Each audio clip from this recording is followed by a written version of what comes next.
welcome to my channel. My name is Erica, and today's video is episode 3 of a true crime series I'm doing here on my channel, True Crime in Oregon. Now, I am from Oregon, basically born and raised, have lived here the majority of my life, and I've always been very intrigued by true crime, so I thought it would be very interesting to combine those two things. Now, today's video is the case of Keith Hunter Jesperson, also known as the Happy Face Killer or Happy Face Murderer. He murdered 8 innocent women between the years of 1990 and 1995 across the country. However, he did murder 2 of his victims in the state of Oregon, so he is currently serving a 6 life sentence here at the Oregon State Penitentiary. And of course, I'll go into more detail about his crimes and why he is serving those life sentences here in Oregon. Now, the majority of the information I'll be giving you in today's video came from this book right here. This is called The Happy Face Murderer, The Life of Serial Killer Keith Hunter Jesperson by Jack Smith. Now, I also found some information about Keith online, like on Wikipedia. I read some other articles about him. And I also watched 2 very detailed documentaries that I will have linked in my description box. If you guys want even more information about this case, I highly recommend checking out those documentaries. Now, initially, my daughter was going to film this video with me. She got her degree in criminal justice, and she did a very detailed research paper about Keith Jesperson, but it just didn't work out for her to film with me. I'm really hoping that at some point, though, she will come on my channel and do some kind of maybe like serial killer overview type video, us together. I have filmed with her before, and it's really fun to do a video with my daughter. So let's keep our fingers crossed that she'll do that with me someday soon. Now, as with all of my true crime videos, I want to give a very big disclaimer here. Viewer discretion is very much advised. I'm going to be detailing some very violent sexual crimes. I'm also going to be detailing some very violent abuse of animals. So please beware of that. I would not have young viewers anywhere around while you're listening to this video or watching this video. So without any further ado, let's get into the case of Keith Hunter Jesperson, also known as the Happy Face Killer. Keith Hunter Jesperson was born on April 6, 1955 to Gladys and Leslie Jesperson. He was the middle of 5 children. He had 2 brothers and 2 sisters. And the Jesperson family lived in a very small rural farm town in British Columbia, Canada called Chilliwack. Now, Gladys, Keith's mother, was described as a very plain, very harsh, very stern woman who had very strict religious beliefs and expected to run a very Puritan household. She demanded that all of her children, especially her daughters, be very pure and very chaste. She was not someone that displayed any kind of outward love or physical affection towards her family. And she was also not fond of talking about anything that had to do with like intimacy or sex. Growing up on a farm, these kids had some curiosity, had some natural questions about the birds and the bees. And those kind of conversations were strictly forbidden in the Jesperson household.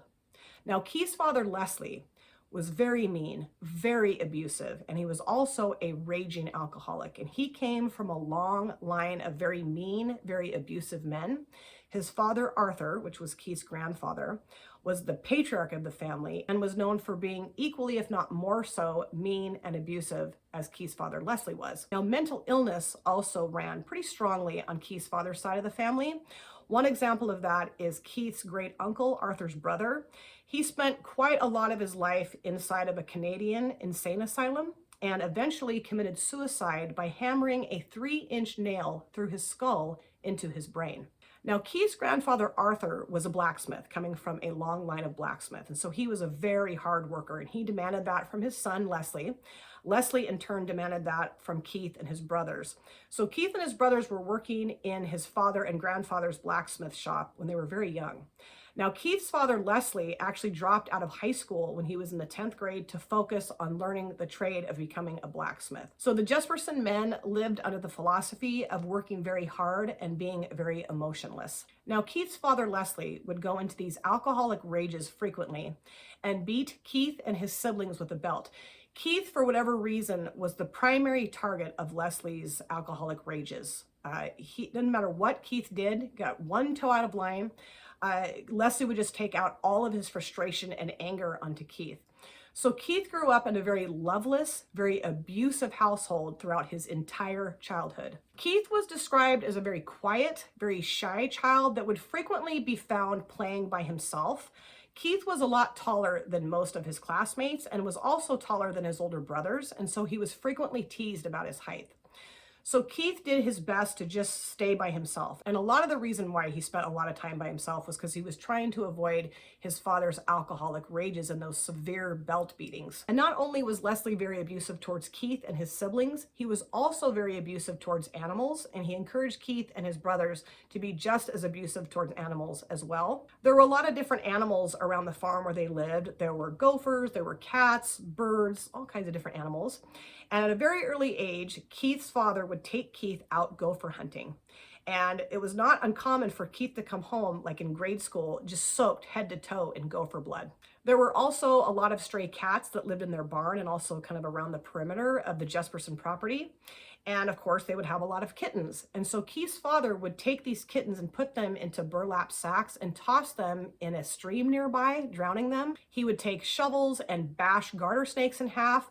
And at one point, Keith and his brothers, when he was probably in grade school, captured a crow, put it under an orange crate, and the boys took turns throwing knives at this crow until they finally had killed it. At a very early age, Keith also showed a pretty great compulsion for violence towards people as well.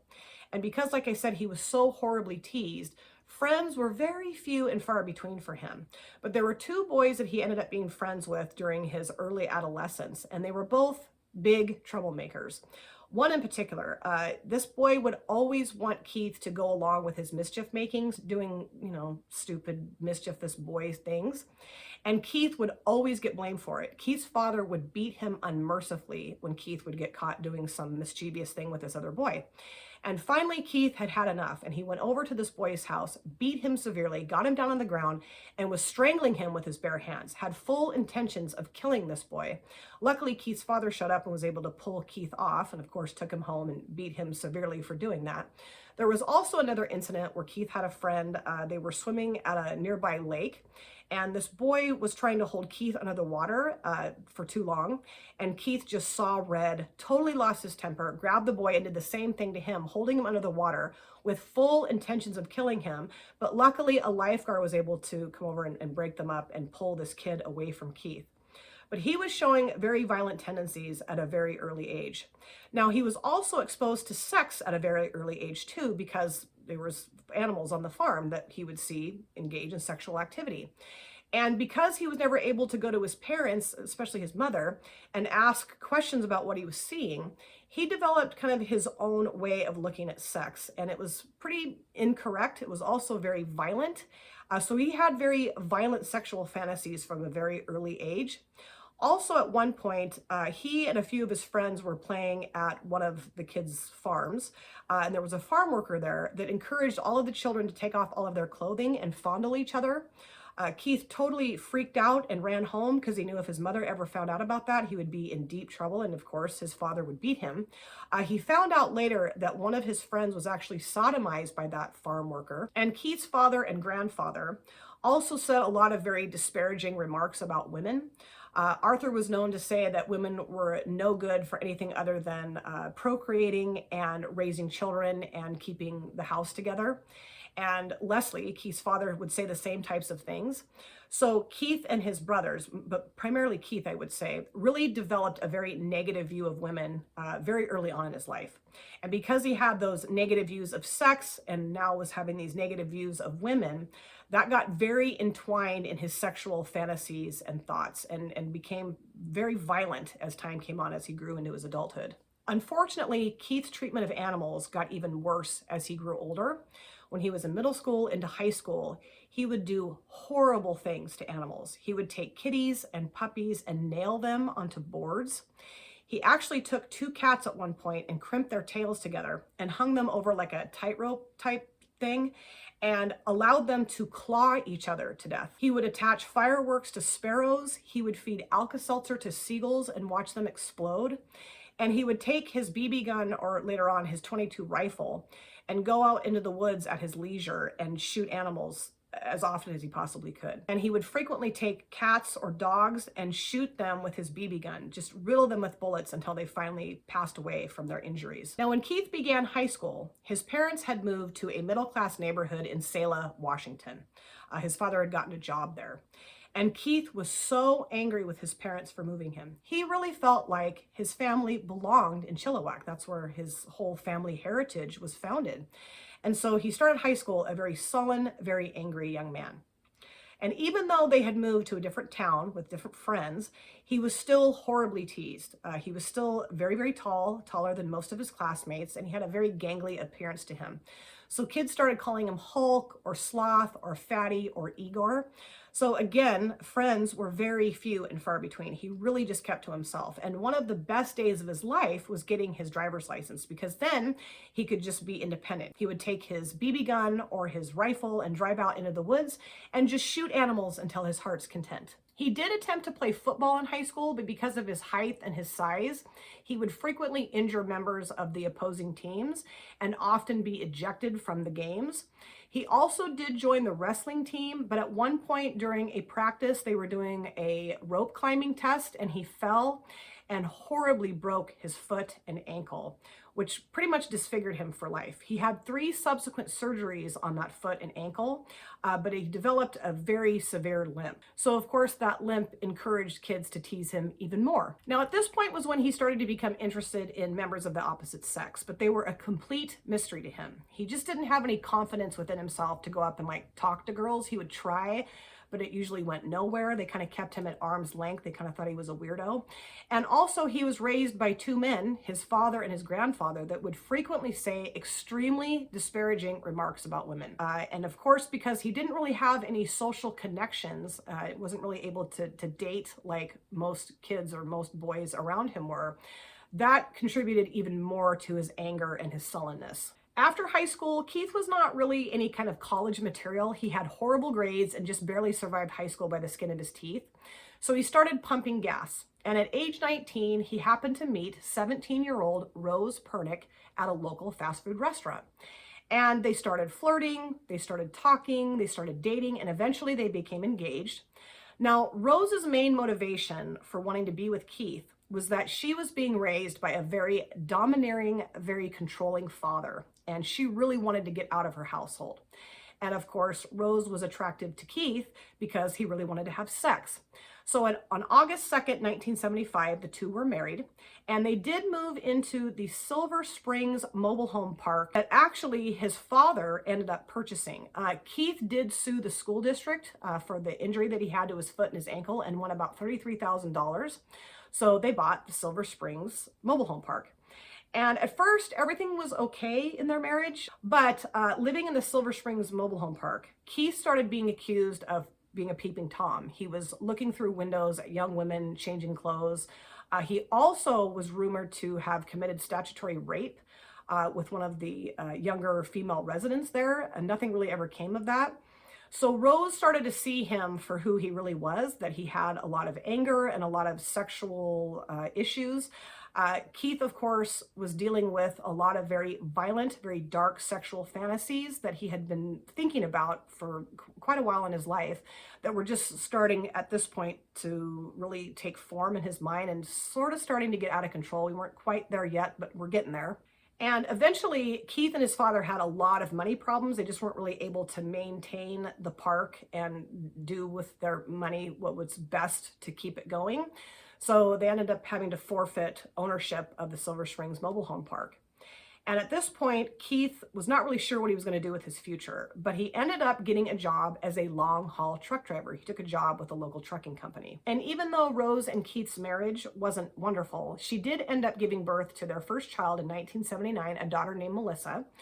Shortly there followed by the birth of their second child, a little boy named Jason, and then the birth of their third and final child. Now, what was Keith like as a father? Can you imagine?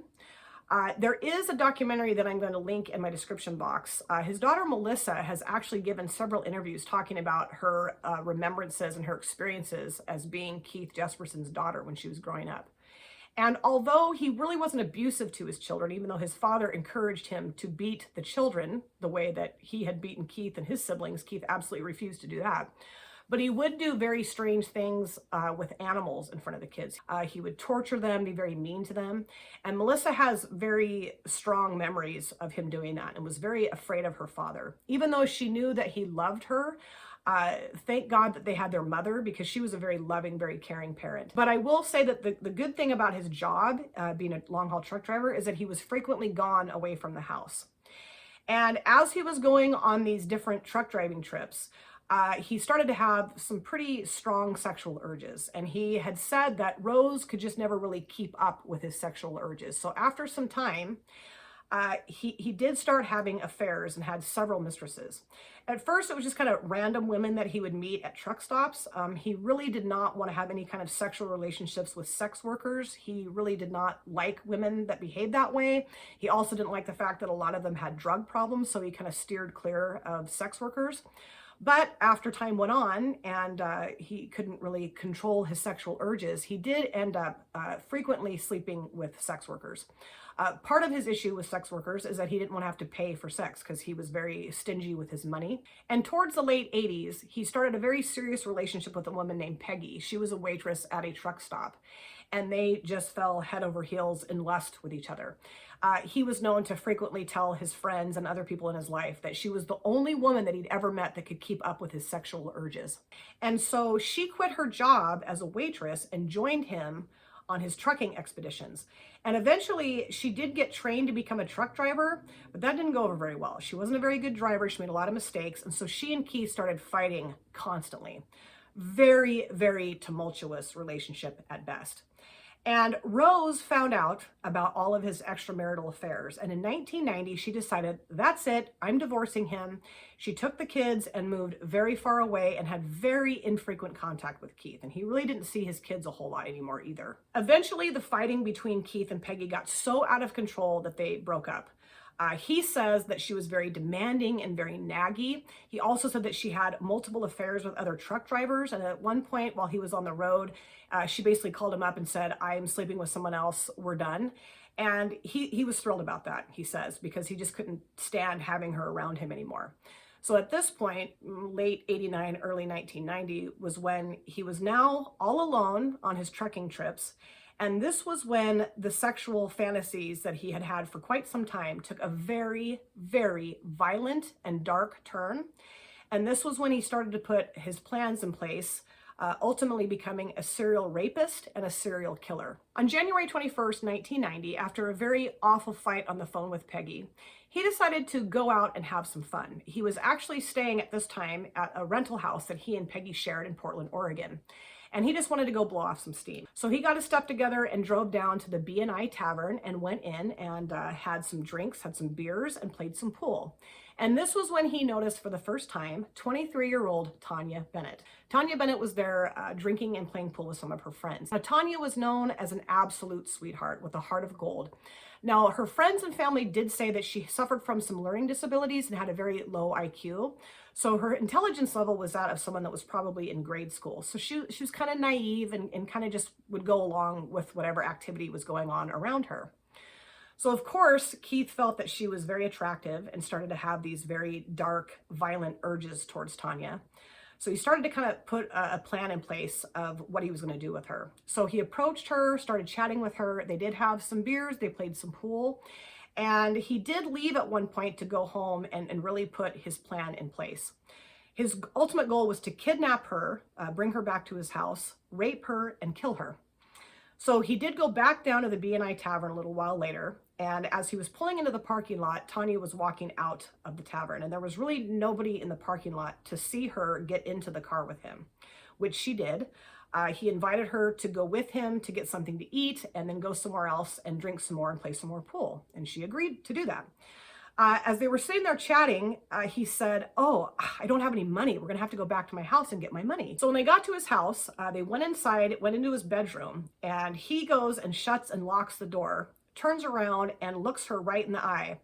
And these violent, dark sexual fantasies are just churning in his brain. And it's almost like she knew that's what he was thinking, and she bolted for the door in fear. He grabbed her by the back of her hair, threw her down on the bed, and viciously raped her. He then beat her furiously with a closed fist about the face, head, chest, and neck, to the point where she was pretty much unrecognizable. He then wrapped his hands around her neck and strangled her to death. Now, after he was done doing that, he calmed himself down. He spent some time cleaning up the blood splatters that were all over the walls, the bed, and the floor. He took his clothes off, he laundered them, he redressed, went out into the kitchen, drank a cup of black coffee, and while leaving Tanya's dead body in his bedroom, drove back down to the B&I Tavern. His goal was to go in and spend some time there by himself to establish his alibi so that people that were at the bar that night would just see him sitting at the bar until the early hours of the morning by himself, which is exactly what he did. He returned to his home after spending several hours at the B&I Tavern, went into his bedroom where Tanya's dead body lay.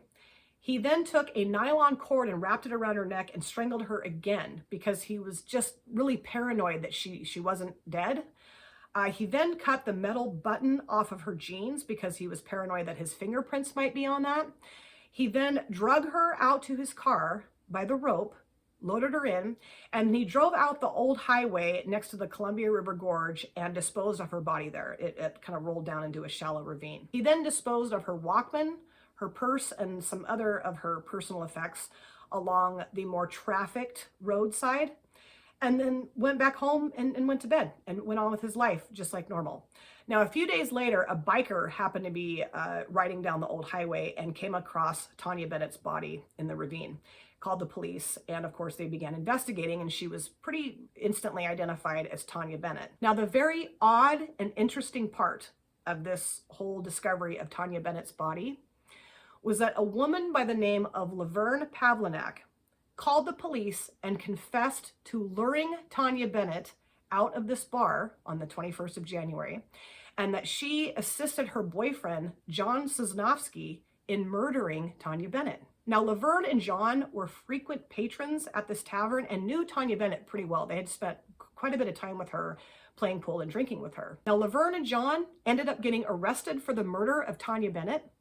They were charged and convicted and sentenced to prison. Laverne to a 15-year sentence and John to a life sentence.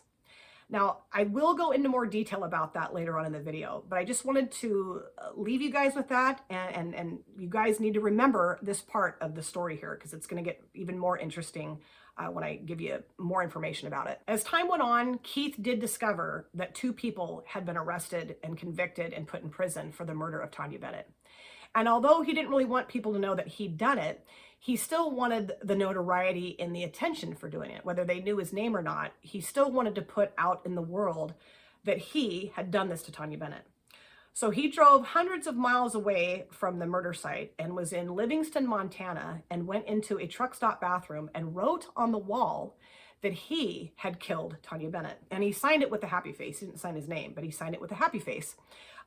Hence, he got the name as the Happy Face Killer. He also wrote some letters to some Portland, Oregon media stations.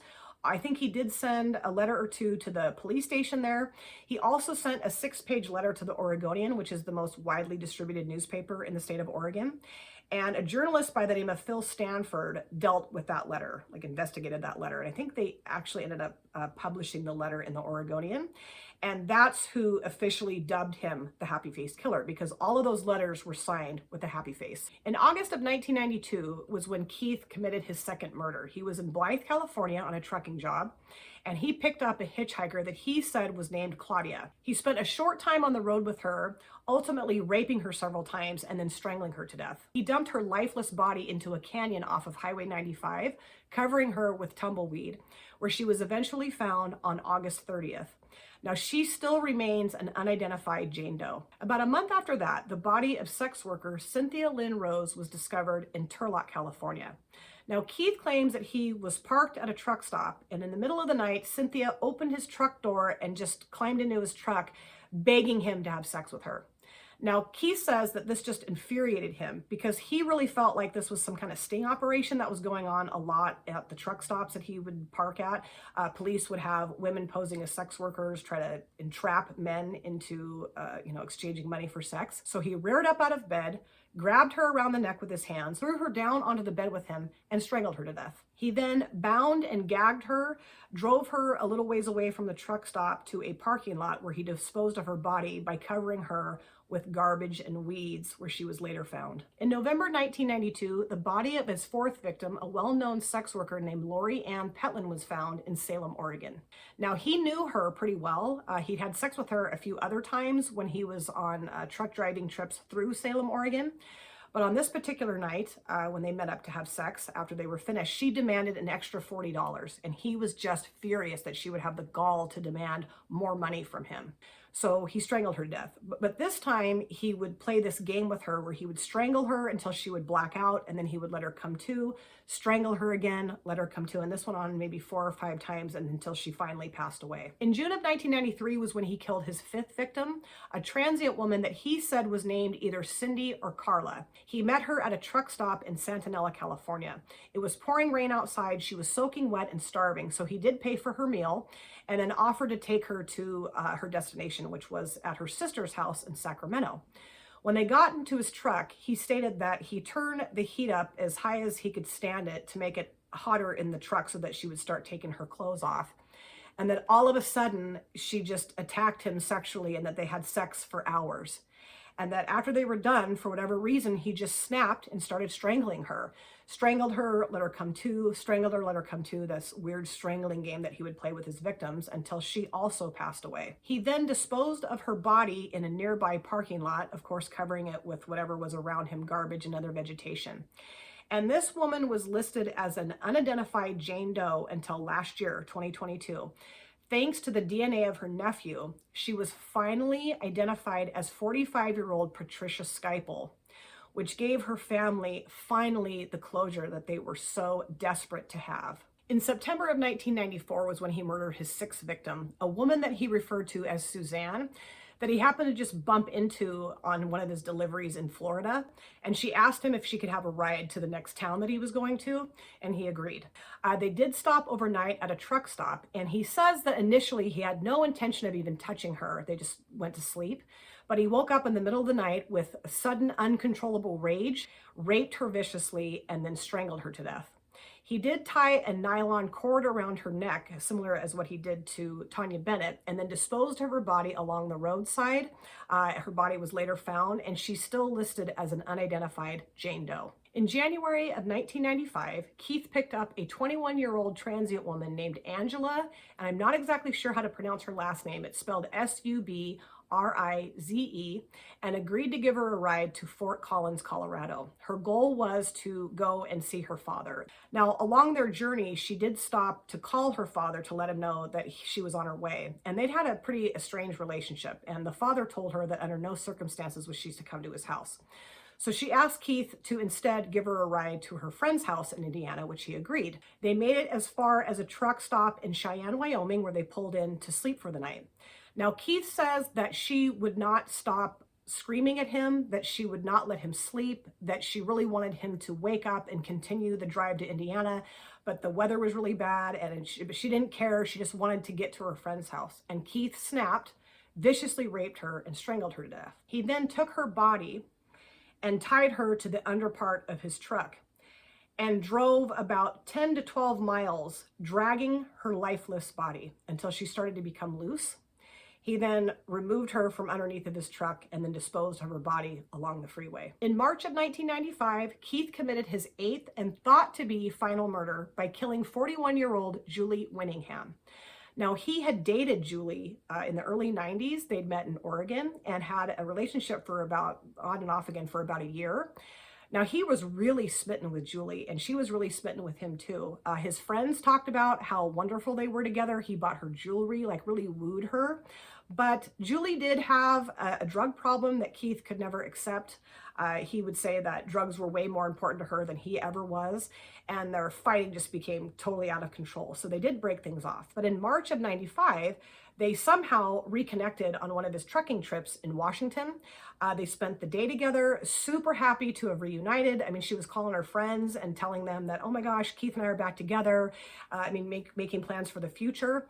But as the day went on, Keith says that Julie told him that she demanded that he pay her back some money that he owed her, and that actually she needed more money from him because she'd gotten herself into some drug debt.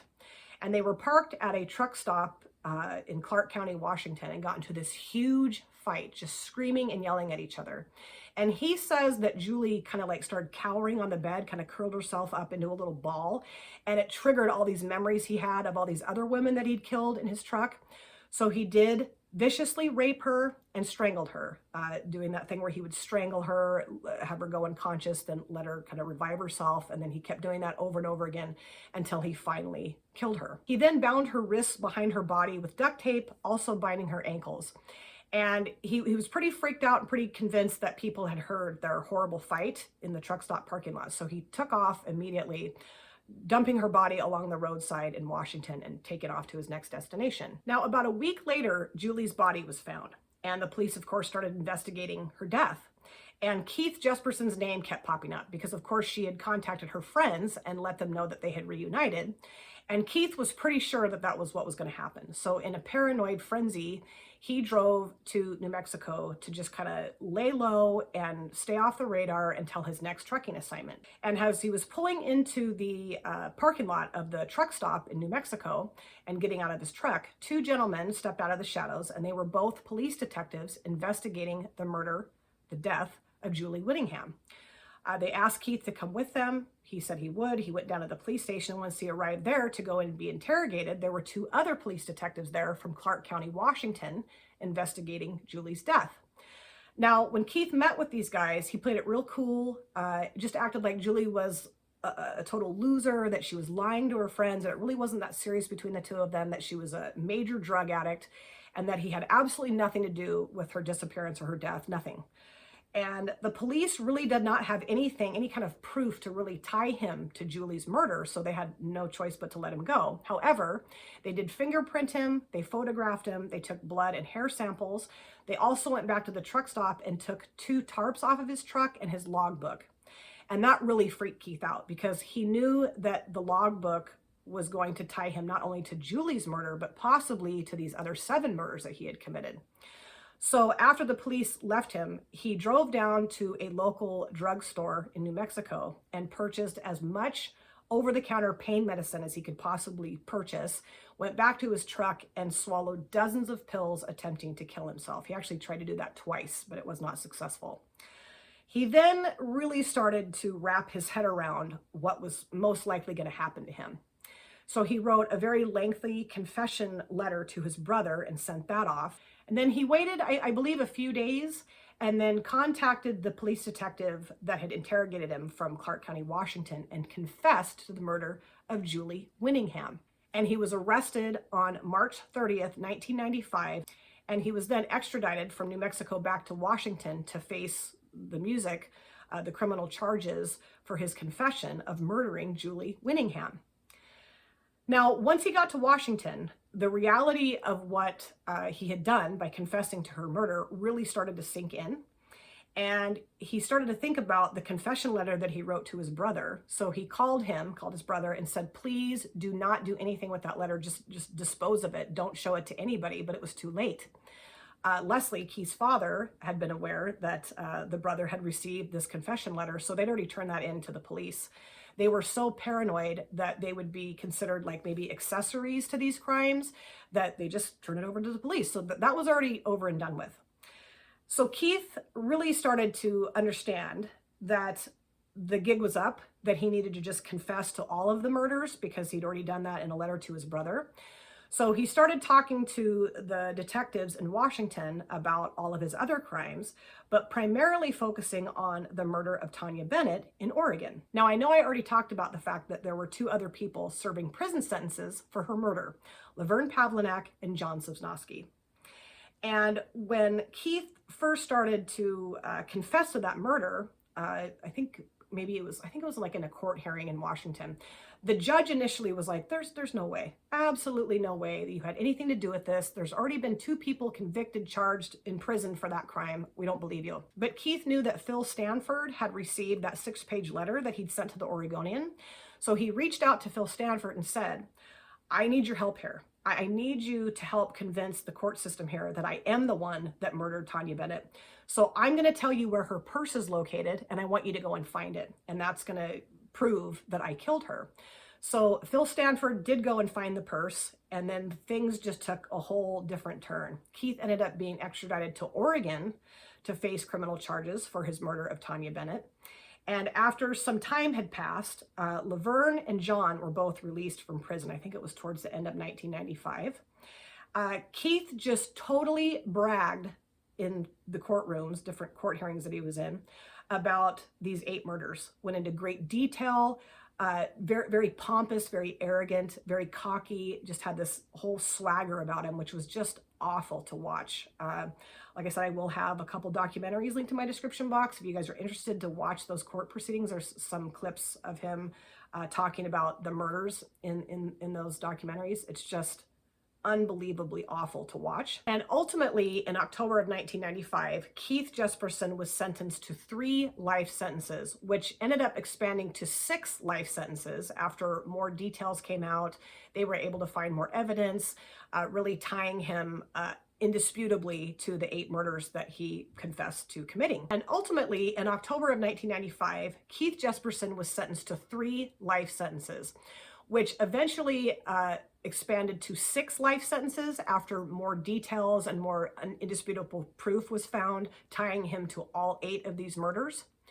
And I do believe that the reason why Keith Jesperson is still in Oregon to this day, even though he had murders in other states, is because of what happened with Laverne Pavlinac and John Sosnovsky. They convicted and imprisoned the wrong people. And I think Oregon was like, yeah, no, we're not letting him go. I mean, it was embarrassing enough that we did this to the wrong people, imprisoned the wrong people. He's staying here. He's going to serve out these 6 life sentences here. That's it. And I really do want to touch on Laverne and John here too. The main reason why Laverne called the police and confessed to assisting her boyfriend in killing Tanya Bennett on January 21st of 1990 is that Laverne had been in a severely abusive relationship with John for several years and was just not ever able to make a clean break from him.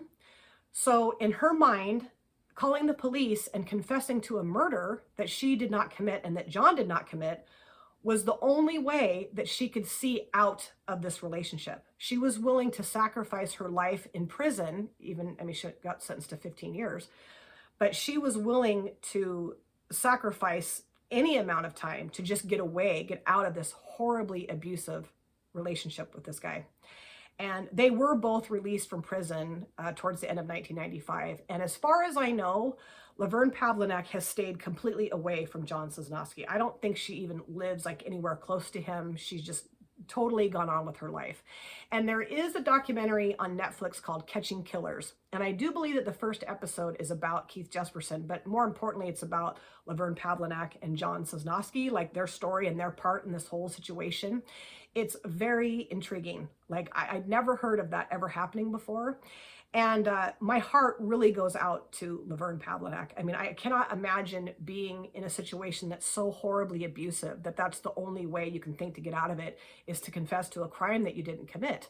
I mean, you know, and she did know Tanya Bennett. I mean, they were frequent patrons at this bar. So it wasn't impossible that this could have happened. Plus, another really bizarre part of this whole thing is that Laverne had a lot of details about how Tanya was killed and where her body was found. I mean, very, very bizarre.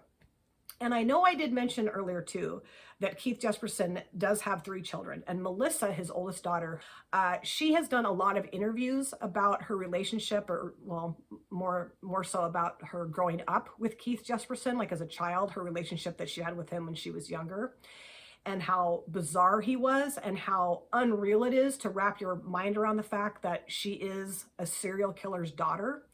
And in one of the interviews I watched with her, she actually goes to the family member's house of one of his victims and has a very heart-wrenching talk with these family members. I mean, it's just, it's pretty rough to watch. I will link that in my description box as well. And I can't even imagine what that must be like to know that your father is a serial killer and has done all these horrible things. Now, Keith Jesperson has claimed that he has killed up to 160 to 180 people. I don't know if that's true. I mean, yeah, it could be, but they've never found like any evidence of that or any proof of that. And of course, I do want to give you my 2 cents here, as I do in all of my videos. I know, obviously, that Keith Jesperson had a horrible childhood, okay? Like, he had a horrible beginning of his life. I mean, his whole life was just awful. His, incredibly abusive father, raging alcoholic, his totally detached mother. I don't know that he ever felt any kind of love from his parents at all, or his siblings really, or anybody ever really around him. I think maybe Rose and maybe his children were really the only people that he ever felt any love from. But I still have a hard time ever excusing this type of behavior. I know that he had a lot of very bizarre sexual thoughts in his head that were kind of put there by the way he was raised. I mean, I can see all that. I mean, I read the book. The book was really hard to read. I've done a lot of research online and watched other documentaries. So I get it. I get that he was just very damaged very early on in his life. But the 8 women that were killed did not deserve to have their lives ended that way.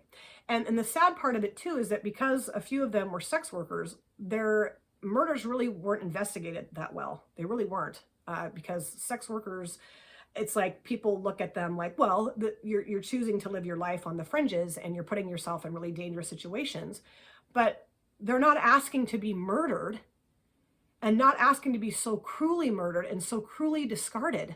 And I do believe that if some of those murders had been really investigated to their fullest extent, that maybe Keith Jesperson would have been found sooner. I don't know, maybe not. And it also makes me really sad to know that 2 of his victims are still unidentified Jane Does. I mean, how awful. There's no closure to these families, and, you know, no real resting place for these bodies, you know. I'm not even sure where they are. I mean, I'm sure they've been buried somewhere, but to not have their family members know what happened to them, I mean, it breaks my heart.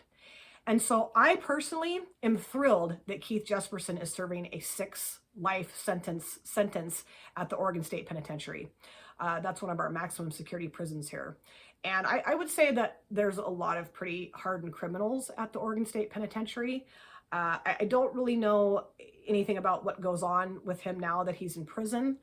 I would assume that because he's a rapist and a woman killer, that he's probably secluded from the convict population there. I would assume that's usually how it works, because other prisoners are usually pretty hard on men that are rapists and women killers. You know, they're not seen as like true criminals or true, I don't know what you want to call them.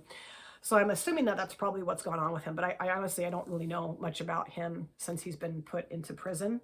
But I really seriously hope that he is never let out. I don't think there's even a possibility that he's going to face a parole hearing or anything like that. I mean, I think it's just life in prison, 6 life sentences. That's it. That's exactly where he needs to be. My heart really goes out to his daughter. Watching her in these interviews was just heart-wrenching for me, because she's just I think she's a really neat person, and to know that she comes from this just awfulness, I can't imagine what she must feel like. And she does a really good job of talking about how she feels about that and her childhood growing up with Keith Jesperson. I would love to know what you guys think of this case. We can talk about that in the comment section. And my 4th video will be coming next month. I'm not sure exactly when I'm gonna do these. I'm gonna keep doing them on Sundays, but I might do it the 2nd Sunday of the month now that I kind of screwed myself up in the month of April. I got really bogged down with life stuff and just didn't have time to get it done on the 1st Sunday. So we'll see. I don't know. But it will be coming at some point on a Sunday in May, I promise. And I know these are really hard to listen to. They're really hard, honestly, for me to get through and to film, because I really do want to be very sensitive about the victims. And, you know, I know that sometimes giving your 2 cents about the crimes too can maybe be a little bit offensive, but I'm just being honest. You know, I'm glad he's locked up and I don't ever want him to get out. So I really do hope to see you guys again in my next video. But in the meantime, please take very good care of yourself. Be well, safe, happy, and I will see you soon.